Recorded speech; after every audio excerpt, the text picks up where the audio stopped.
Well, I figured I'd do something a little different today because, well, a lot's been going on, so I've been pretty exhausted. If my voice didn't make that obvious already, with how, disused it is and how kind of laborious it is for me to speak. But,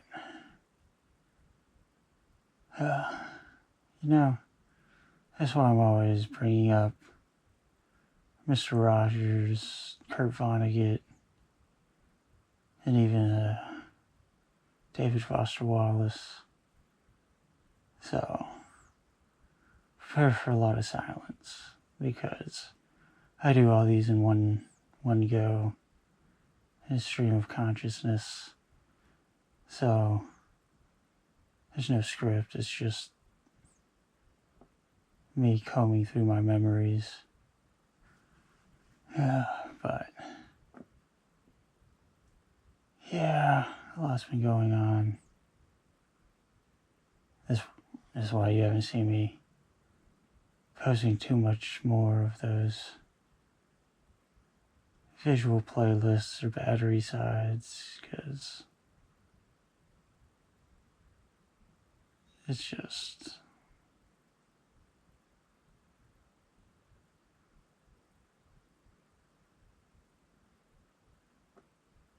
it's not there anymore, I guess you could say. There's a reason why I go by anhedonic mnemonic, so but that's not what you're here for. You're here for the story of that time I died, which is to say, when I killed myself, like, over a decade ago at this point. But it's quite this, not just a sordid tale, but kind of comical in a messed up way, you know what I mean? And that's another thing you're gonna have to bear with, because I'm pretty sure the majority of you have never experienced a diphenhydramine delirium or dying. So it's gonna be somewhat abstract, I guess you could say. I'm gonna use some media references to sort of make it a little more understandable, hopefully. And I'm gonna be glossing over some stuff because I get to tangenting really easily, and a lot of this stuff, if I don't give you the context behind it, it's gonna sound way more messed up or confusing than it actually is. So, apologies in advance, but let's see if I can get to it. So, this was, well, like I said, it was over a decade ago, and it was, well, I was about 16, and I want to say it was roughly 4.8 grams of diphenhydramine, which is quite a lot. It wasn't the entire bottle, but it was most of it, because that's a lot of horse pills to be downing. And so I took them, and I went to sleep ready to die. And I was facing the wall in my room, and I'm on the second floor. And then I don't even remember making the post that ended up saving my life, which is a story for another time, because that's one of those small world, you don't realize the impacts that you leave on people sort of stories. So I'll save that for another time. But I went to sleep, And then this will give you an idea of the freaking light sensitivity of diphenhydramine delirium, because like I said, I'm on the second floor facing my wall, which is the opposite direction of my window. And I got woken up in the middle of the night by the red and blue lights of the cop car shining through my blinds. And it was this really sort of like somber, eerie, and ominous. Because, well, to start off with, pretty much every time you get messed up on diphenhydramine, it's like you're entering a real life snuff film. So that's interesting. So everything has this layer of ominous terror to it. And so when I woke up, it was honestly like, if you remember the original Last of Us, like when it first came out back on the PS3, when you're playing Joel's daughter and you wake up and you're like, what's going on? And there's this eerie sort of atmosphere to it, and you're confused, but you know something's going on because you can see the stuff through the windows, the lights, and all that. And that's kind of what it felt like, because I woke up just confused, because, you know, I was expecting to die. And then I just see this red and blue light on my wall. No sirens. It's just the lights. And so I get up and I'm like, what's going on? And then I'll skip to, once I get downstairs, I talk to the cop. He informs me what he knows as sort of like, I guess you could call it a welfare check.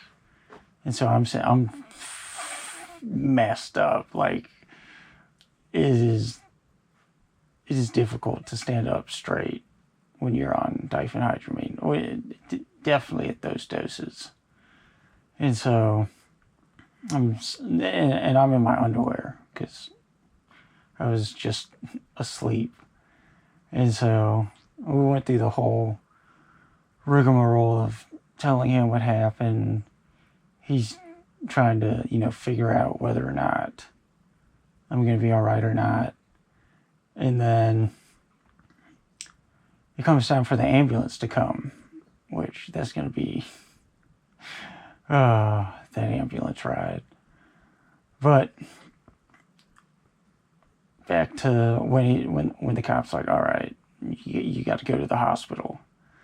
And so and this is where the delirium, it's difficult to describe, because it's not like tripping on, tabs or shrooms or anything like that, because it's a delirium, not a hallucinogen or a dissociative.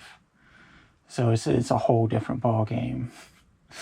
And so your sense of your, maybe not your sense of self, but your perception of your body is very skewed.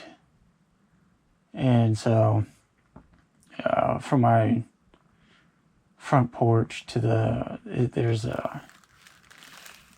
like a sidewalk that leads to the driveway, and then the driveway goes downhill to the cul-de-sac, and the ambulance was waiting in the cul-de-sac. And so I'm barefoot, and the cop's sort of walking with me, trying to see, make sure I'm not falling over. But since I'm barefoot and I'm walking on this sidewalk, which is, it's not entirely, it's sort of that kind of gravelly, sort of sealed sidewalk sort of thing, instead of waxed concrete. So it's textured, I guess you could say. And so this goes into the sort of what you can expect from diphenhydramine. And so, if you remember that SpongeBob episode where SpongeBob's like, "What's in the box?" and he sneaks into Patrick's house to try to like see what's in the box, and then or what was it that? I think whatever the case, the one where, or maybe it's a paint with Mr. Krabs' dollar.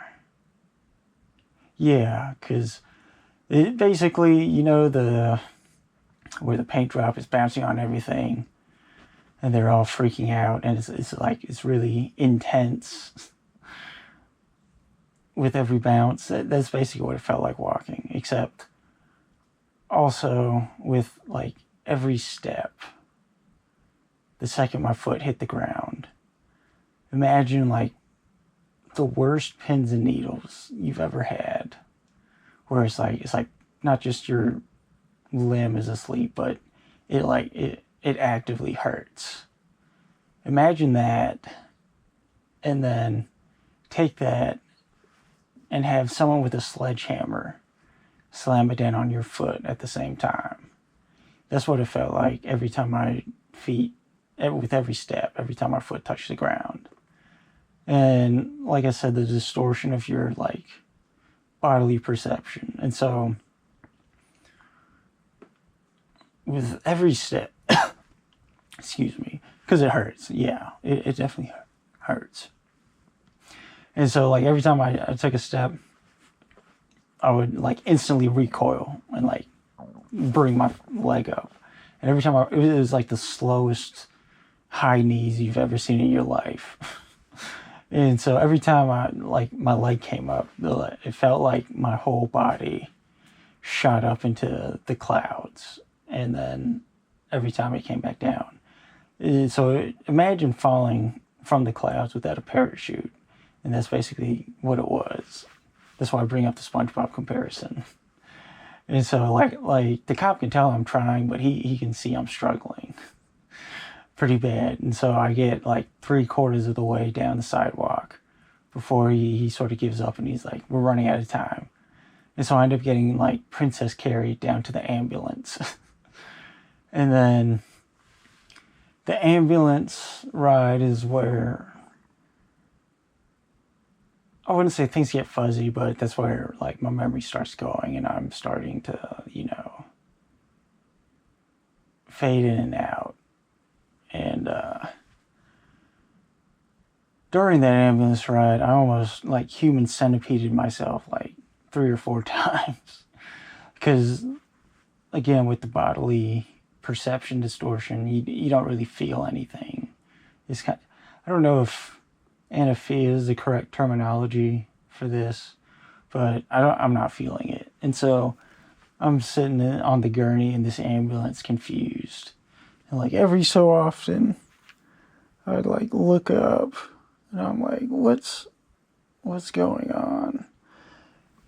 And like I can see that I'm looking at my elbow, which is where the IV's in, and I can see this is the skin it's like forming not quite 90 degrees, but it's definitely an acute angle, and it's stretching more than you probably want your skin to be stretching with an IV stuck in it. And so I mean, fortunately the EMTs were pretty like understanding, and so every once in a while when I'm doing that, the EMT's like, "Stop bending your arm," and I'm like, "What?" Okay. And then, because with diphenhydramine, your memory sort of resets relatively quickly. And so that's a bad thing. And in some cases, it's a saving grace, especially once you get like hyperfixated on like bad stuff. But that's for general diphenhydramine delirium. And so after like 3 or 4 times of me, forgetting what happened and then doing it again and like looking at my arm and being like, what is that? That's bending quite a lot. And the EMT was smart enough where after that, where he was like, stop bending your arm, he realized that if he draped my left arm over the side of the gurney so that it's like, you know, perpendicular to the ground. Since I can't see it, I don't notice it. And so I stopped, you know, almost human centipeding myself. And then sort of skip to once you get to the hospital where you're in like the bay or whatever. And if you've ever been to a hospital in the nighttime or seen it, those lights are really bright and white. And like I said, the light sensitivity is really bad during a diphenhydramine delirium. And so this part is like probably the closest I'll ever get to the Black Ops 1, you know, the numbers, Mason. What do they mean? This is sort of the like intro with the bright white lights and all that. Because what happened was, like, I'm conscious enough at this point, especially because of the lights. And then they open the ambulance doors, and it is blindingly white. Like, I can't see anything except for like the person that opened the doors is just a shadow basically to me because of how bright the lights are. And I just hear, "Do you know where you are?" And then my memory goes out after that. I don't know if I said anything, but it was one of those weird sort of things. And then that's about it for what I remember. Because after that is like, I think it was like 3 or 4 days later. 4 days later when I came to in the hospital. And then, you know, from there I'm in the main hospital before they sent me to the psych ward part of it. And during that time, I was there for like 3 days, and I didn't piss for 3 days straight. And so during one point, right before I get transferred to the psych ward, I don't know who they were, if they're like nurses or doctors or whatever, but they come in and they're like, "Well, since you haven't urinated in like about 3 days," and they had those, you know, those little piss jugs that they've got. They had a Sharpie line like marking it. And they're like, "So if you can't fill it up to this, if you can't void enough to like this level by the end of the day, we'll just put an in and out catheter in you." It's just so nonchalantly. And I was like, I didn't say anything. I was like, "Yeah, okay, I'll see what I can do." But internally, I'm like, "What the fuck are you? How do you just nonchalantly bring up a catheter like that?" And so I spent like that entire day on the toilet, just making sure I could piss enough to not get a catheter put in me. And well, that's about the most interesting parts of all that. And so that's the, you know, story of that one time I died. And after that, I learned that dick farts are real. But that's a story for later, because that's once I get into the actual psych ward. That'll be, you know, a story for, you know, Am's Tales from the Psych Wards. So